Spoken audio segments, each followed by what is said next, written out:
ఇద్దరు బద్ధశత్రువులు ఒక్క మాట మీదకొచ్చారు. అన్ని విషయాల్లో వ్యతిరేక భావనలుండేవారు. ఈ ఒక్క విషయంలో ఇద్దరు ఒకటే మాట చెబుతున్నారు. వాళ్లే తెలంగాణ సీఎం రేవంత్ రెడ్డి, మాజీ సీఎం బీఆర్ఎస్ అధినేత కేసీఆర్. 10 ఏళ్లుగా వీరి మధ్య రాజకీయ వైరం కొనసాగుతోంది. అయితే రాజకీయాల్లో శాశ్వత మిత్రులు, శాశ్వత శత్రువులు ఉండరు అంటారు. పార్టీ సిద్ధాంతం పరంగా కేసీఆర్, కేటీఆర్ రేవంత్ రెడ్డిని విమర్శిస్తారు. కానీ నియోజకవర్గాల పునర్విభజన విషయంలో రేవంత్ రెడ్డికి కేటీఆర్ మద్దతు తెలిపారు. ఇప్పుడు మావోయిస్టుల విషయంలో కేసీఆర్ మద్దతు తెలిపారు. తెలంగాణ రాజకీయాల్లో అసాధారణ పరిణామం చోటు చేసుకుంది. రాజకీయ ప్రత్యర్థులైన సీఎం రేవంత్ రెడ్డి, మాజీ సీఎం కేసీఆర్ మావోయిస్టు సమస్యపై ఒకే విధమైన అభిప్రాయాన్ని వ్యక్తం చేశారు. ఆపరేషన్ కగారును నిలిపివేసి శాంతి చర్చలు జరపాలని ఇద్దరూ కేంద్ర ప్రభుత్వాన్ని కోరడం రాష్ట్ర రాజకీయాల్లో చర్చనీయాంశంగా మారింది.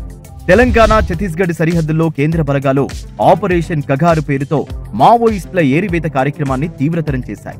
అయితే ఈ ఆపరేషన్ అమాయక గిరిజనులు, సామాన్య ప్రజలపై ప్రభావం చూపుతోందని రేవంత్, కేసీఆర్ ఆందోళన వ్యక్తం చేశారు. ఈ కార్యక్రమాన్ని తక్షణం నిలిపివేయాలని ఇద్దరూ డిమాండ్ చేశారు.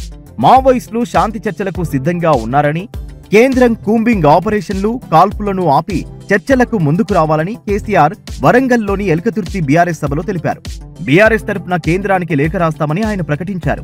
మరోవైపు శాంతి చర్చల కమిటీ నేతలు సీఎం రేవంత్ రెడ్డిని కలిసి కేంద్రాన్ని కాల్పుల విరమణకు ఒప్పించాలని విజ్ఞప్తి చేశారు. ఈ సమస్యను సామాజిక కోణంలో చూస్తామని, శాంతి భద్రతల సమస్యగా కాదని రేవంత్ స్పష్టం చేశారు. సాధారణంగా ఒకరి విధానాలను మరొకరు తీవ్రంగా విమర్శించుకునే రేవంత్, కేసీఆర్ మావోయిస్టు సమస్య విషయంలో ఒకే గొంతుతో మాట్లాడడం తెలంగాణ రాజకీయాల్లో అరుదైన సంఘటన. ఈ ఏకాభిప్రాయం రాష్ట్రంలో శాంతి ప్రక్రియను బలోపేతం చేస్తుందా లేదా రాజకీయ లబ్ధికి ఉపయోగపడుతుందా అనేది చర్చనీయాంశం. ఈ అంశంపై కేంద్రం, రాష్ట్ర ప్రభుత్వాలు ఎలాంటి చర్యలు తీసుకుంటాయో వేచి చూడాలి.